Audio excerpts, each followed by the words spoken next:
So, I'm currently in the middle of my massive revision time at the minute. I feel like it's been going on forever. And my final start in 4 or 5 days. So this week I thought I'd give you a video all about how I find it best to revise.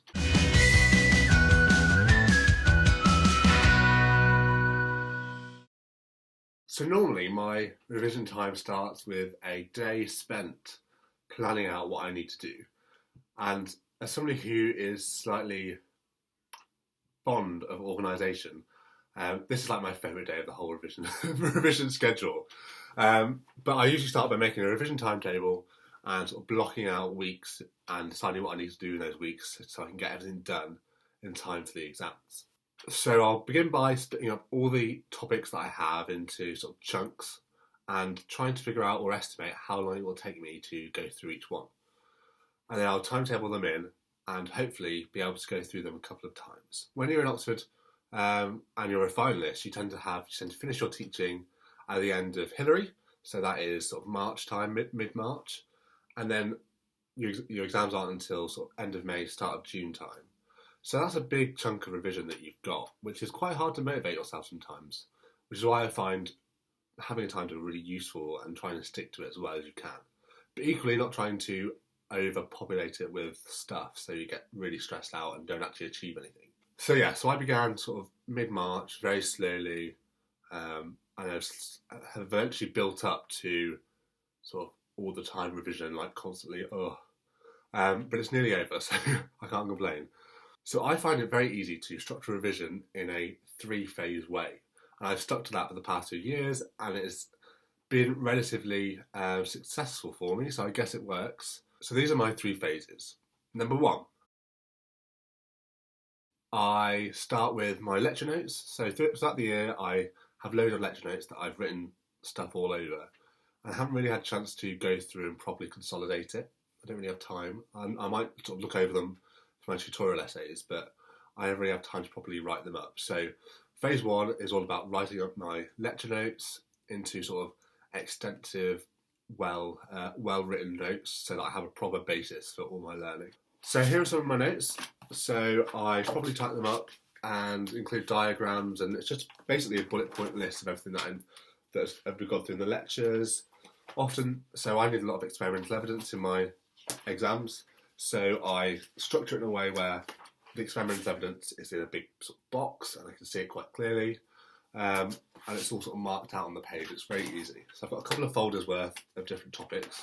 So phase 2 is about consolidating my notes and making them more accessible in an easier way, in a faster way.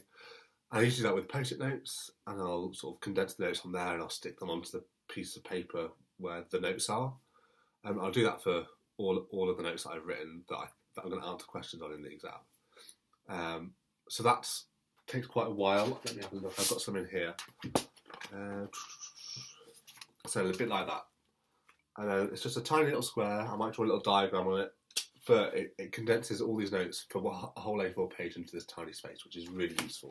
And then after that, I make cue cards for the experimental evidence. So obviously cue cards look like this. And normally I group them all into categories. So this one's about the motor cortex.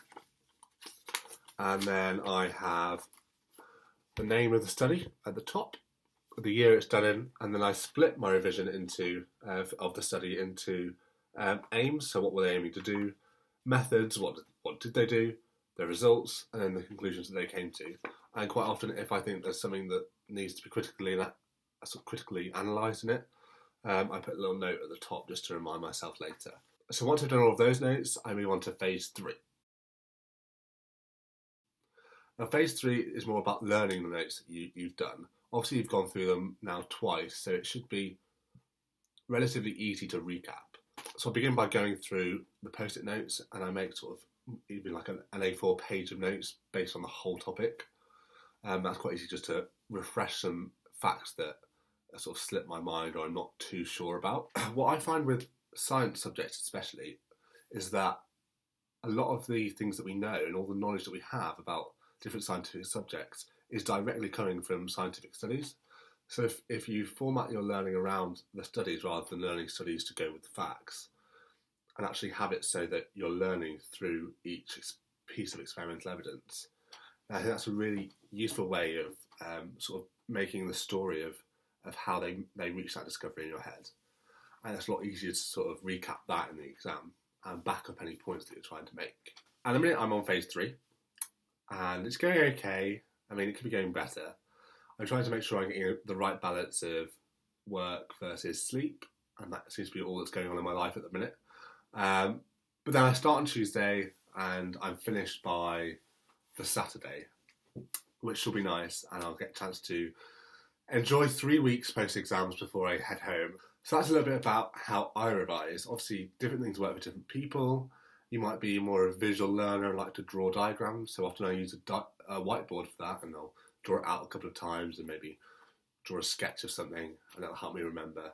Other people are more auditory learners, so sometimes I pretend that I'm giving a presentation and I am sort of presenting this experimental evidence, presenting these facts, and that helps stick it in a bit more. But I think it's useful to have a combination of all these different revision styles, and hopefully it'll stick into your head some way. So that's pretty much all I wanted to say this week. Anybody who's got exams at the minute, I completely sympathise with you. It's a horrible time of year, but it'll be over before you know it, and then the summer will be here and you can enjoy it. So I wish you all the best of luck, and I'll see you in a few weeks post-exams.